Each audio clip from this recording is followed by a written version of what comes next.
ఎప్పటికప్పుడు తాజా వార్తలను అందిస్తున్న ఏపీ పవర్ న్యూస్ కు స్వాగతం. కసింకోట టీడీపీ మండల అధ్యక్షుడిగా గొంతిన శ్రీనివాసరావు ప్రమాణ స్వీకారం.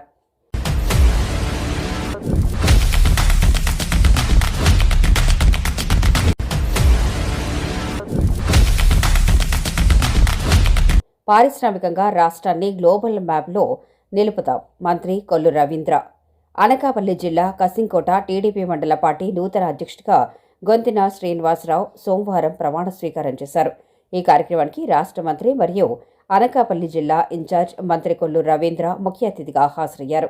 ఈ సందర్భంగా నూతన అధ్యక్షుడు గొంతిన శ్రీనివాసరావు మాట్లాడుతూ, ముఖ్యమంత్రి చంద్రబాబు నాయుడు సారథ్యంలో కసింకోట మండలంలో పార్టీని మరింత బలోపేతం చేస్తామని అన్నారు. రానున్న స్థానిక సంస్థల ఎన్నికల్లో తెలుగుదేశం పార్టీ విజయానికి అహర్నిశలు కృషి చేస్తామని ఆయన ధీమా వ్యక్తం చేశారు. అనంతరం మంత్రి కొల్లు రవీంద్ర మాట్లాడుతూ, రాష్ట్ర పారిశ్రామికంగా ప్రపంచ దృష్టిని ఆకర్షిస్తోందని అన్నారు. గతంలో మాజీ ముఖ్యమంత్రి జగన్మోహన్ రెడ్డి పారిశ్రామికవేత్తలను బెదిరించి రాష్ట్ర అభివృద్ధిని అడ్డుకున్నారు. కానీ నేడు ముఖ్యమంత్రి చంద్రబాబు నాయుడు పారిశ్రామికవేత్తలను ఆకర్షిస్తూ విదేశీ కంపెనీలు రాష్ట్రంలో పెట్టుబడులు పెట్టేందుకు ప్రత్యేక రాయితీలను కల్పిస్తున్నారు అని మంత్రి విమర్శించారు. ప్రభుత్వ నూతన విధానాల వల్ల రాష్ట్రంలో వేల సంఖ్యలో ఉద్యోగ అవకాశాలు రానున్నాయని మంత్రి తెలిపారు. అంతేకాకుండా ప్రతి పేదింటి వాడి సొంత గృహ కలకు నెరవేర్చేందుకు ప్రభుత్వం అన్ని విధాలా ప్రోత్సహిస్తుందని మంత్రి కొల్లు రవీంద్ర పేర్కొన్నారు.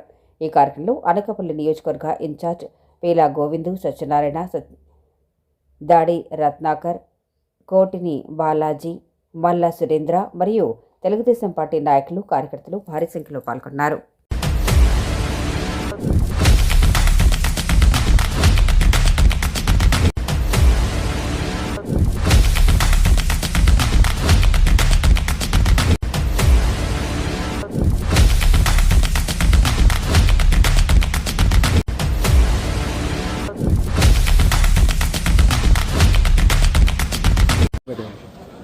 అందరికీ నమస్కారం. ఈరోజు కూటమి ప్రభుత్వం ఆంధ్రప్రదేశ్ రాష్ట్రాన్ని అగ్రగామిగా నిలబెట్టాలనే లక్ష్యంతో ఇవాళ అన్ని రకాలుగా కూడా సంవత్సరంలోనే అధికారంలోకి వచ్చిన తర్వాత గాడి తప్పినటువంటి పరిపాలన మొత్తాన్ని కూడా గాడిలో పెట్టడమే కాకుండా అటు అభివృద్ధి సంక్షేమ కార్యక్రమాల్లో భారతదేశంలో ఏ రాష్ట్రం చేయనటువంటి కార్యక్రమాలు చేసుకుని ముందుకెళ్తున్నారు. ఇవాళ అందులో భాగంగానే ఏదైతే ఇన్వెస్ట్మెంట్ సమ్మిట్ 14-15వ తారీఖు దేశ విదేశాల నుంచి చాలామంది ప్రతినిధులు ఈ సదస్సుకు రాబోతా ఉన్నారు. దగ్గర 10 లక్షల కోట్ల రూపాయల పైన పెట్టుబడులు ఈ సదస్సులో ఎంఓఏలు చేసుకోబోతా ఉన్నారు. చాలా డీటెయిల్డ్ చర్చ, ప్రస్తుతం ప్రపంచం వెళ్తున్నటువంటి విధానం మొత్తం కూడా ఈ వేదిక మీద గౌరవ ముఖ్యమంత్రి చంద్రబాబు నాయుడు గారి నాయకత్వంలో ఉపరాష్ట్రపతి మరి ఈ కార్యక్రమానికి ముఖ్య అతిథిగా వస్తూ ఉన్నారు. అనేక మంది కేంద్ర మంత్రులు, అనేక మంది దేశాల నుంచి కూడా మంత్రులు కూడా ఈ సదస్సుకు రావడం అనేది చాలా శుభపరిణామం. ఎందుకంటే మనం చూసాం గత 14-19లో కూడా సదస్సులు ఇక్కడ నిర్వహించడం జరిగింది. ఆ రోజు చాలామంది ఇన్వెస్ట్మెంట్ వచ్చి చాలా గ్రౌండ్ అయినాయి కూడా. తర్వాత 19లో ఏదైతే జగన్మోహన్ రెడ్డి ప్రభుత్వం వచ్చినప్పుడు ఈ పెట్టుబడిదారులందరినీ కూడా, ఇన్వెస్టర్లు అందరినీ కూడా భయపెట్టి గెంటేశారు. వాళ్ళని భయపెట్టిన మీద వాళ్ళందరూ వెళ్ళిపోయారు. తిరిగి మళ్ళీ వాళ్ళకి బ్రాండ్ ఇమేజ్తో, చంద్రబాబు నాయుడు గారు అనే ఒక బ్రాండ్ ఇమేజ్తో స్పీడ్ ఆఫ్ డూయింగ్ బిజినెస్, ఇవాళ ఏదన్నా పెట్టుకునే వాళ్ళు వేగవంతంగా ఇవాళ వాళ్ళకి అనుమతులు వస్తున్న కారణంగానే ఇవాళ చాలా దేశాలు చాలామంది ఇన్వెస్టర్లు పెట్టుబడులు పెడతారని ఆంధ్ర రాష్ట్రానికి వస్తున్నారు. గూగుల్ సంస్థ అమెరికా తర్వాత అతిపెద్ద క్యాంపస్ని ఇవాళ ఇక్కడ విశాఖపట్నంలో పెట్టడం ప్రపంచాన్ని ఈరోజు ఆకర్షించింది. విశాఖపట్నం దాదాపు 13 దేశాలకి ఇక్కడి నుంచి డేటా సెంటర్కి సంబంధించి కేబుల్ కూడా మొత్తం విశాఖపట్నం నుంచి సముద్ర గర్భం ద్వారా వెళ్ళబోతా ఉంది. ఇవాళ లక్షలాది మందికి ఇక్కడ జాబ్స్ రాబోతుంది. అట్లాగే ఏదైతే ఇవాళ ఆర్సెల్ఆర్ మిట్టల్ ఏదైతే స్టీల్ ప్లాంట్ కూడా అతిపెద్ద స్టీల్ ప్లాంట్ కూడా ఇక్కడ రాబోతుంది.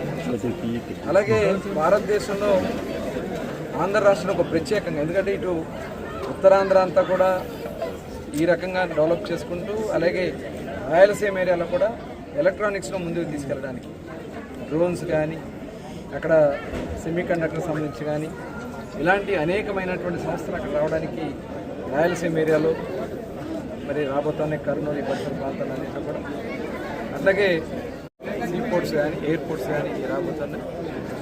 ఆంధ్ర రాష్ట్ర స్వరూపాన్ని మార్చబోతుంది. దీనివల్ల ఎంప్లాయ్మెంట్, ప్రతి ఒక్క కుటుంబం నుంచి ఒక ఎంటర్ప్రీనర్ తయారు చేయాలి, పారిశ్రామికవేత్తలు తయారు చేయాలి, ప్రతి ఒక్క కుటుంబంలో ఉన్నటువంటి వ్యక్తికి ఉద్యోగం కల్పించాలి.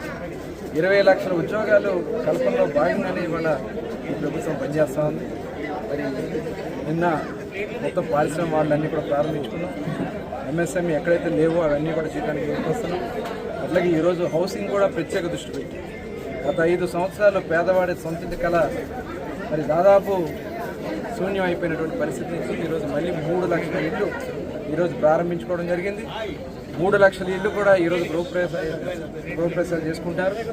కొత్తగా మళ్ళీ ఒక 4 లక్షల ఇళ్ళు నిర్మాణం చేయడానికి కూడా శంకుస్థాపనకి మొదటి విడతలో 40,000 ఇళ్ళకి శ్రీకారం చుట్టాం. ఇవాళ అర్బన్ ఏరియాలో కానీ రూరల్ ఏరియా కానీ ప్రధానమంత్రి ఆవాస్ యోజన కింద ఇవన్నీ కూడా ముందుకు రాబోతూ ఉన్నాయి.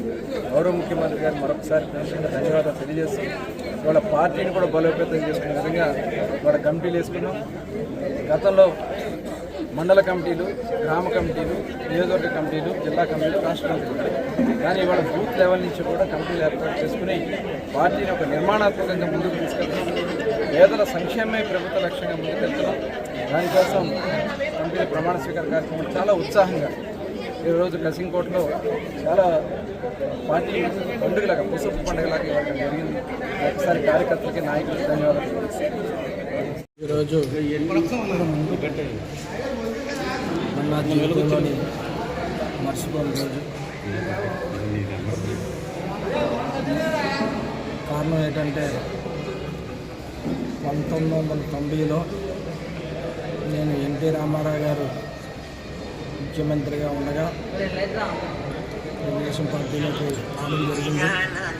మరి ఆ తర్వాత 1995లో మా కుటుంబం నుంచి మా అమ్మగారు ఎంపీటీసీ సభ్యుడిగా వెళ్ళడం, మరి ఆ తర్వాత 2000 నుంచి 2025 వరకు కంటిన్యూషన్గా మా కుటుంబం నుంచి నేను, మా అమ్మగారు సర్పంచ్గా ఎన్నికవడం. దీనికి కారణం మూలం తెలుగుదేశం పార్టీ ఆశీస్సులు, పెద్దల ఆశీస్సుల వల్లే ఈరోజు నేను ఈ స్థాయిలో ఉండగలిగాను. మరి ఈరోజు పేలగోని సత్యనారాయణ గారు ప్రత్యేకమైనటువంటి అభిమానం నా మీద చూపించి ఈరోజు గురుతరమైనటువంటి బాధ్యత, తెలుగుదేశం పార్టీ మండల అధ్యక్షులుగా నాకు ఈ బాధ్యత అప్పచెప్పడం నేను ఆయన రుణం ఏనాడు కూడా తీసుకోలేను.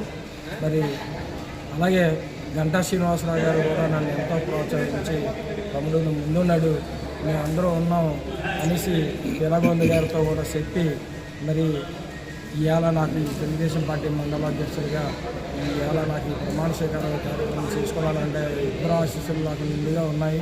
అలాగే వాళ్ళ ఆశీర్వాదంతో ఎప్పుడు కూడా ముందుకెళ్తాను. మరి ఈరోజు మా మంత్రివర్యులు, రాష్ట్ర గనులు, ఎక్సైజ్ శాఖ మార్చులు మా కొల్లు రవీంద్ర గారు కూడా ఇచ్చేసి వారి ఆశీర్వాదాన్ని నాకు ఇవ్వడం చాలా సంతోషదాయకంగా ఉంది. మరి సారు ప్రత్యేకంగా పేలగారు దగ్గరుండి తీసుకొచ్చి, గంటల సారు కూడా శక్తి దగ్గరుండి తీసుకొచ్చి ఇవాళ మా ప్రమాణ స్వీకార కార్యక్రమంలో పాల్గొనడం చాలా ఆనందదాయకంగా ఉంది. అలాగే ఈ కార్యక్రమాన్ని జయప్రదం చేసినటువంటి తెలుగుదేశం పార్టీ శ్రేణులందరూ కూడా, అన్ని కమిటీల సభ్యులకు, కార్యకర్తలకు, నాయకులకు అందరికి కూడా ప్రత్యేకమైనటువంటి ధన్యవాదాలు తెలియజేస్తున్నాను.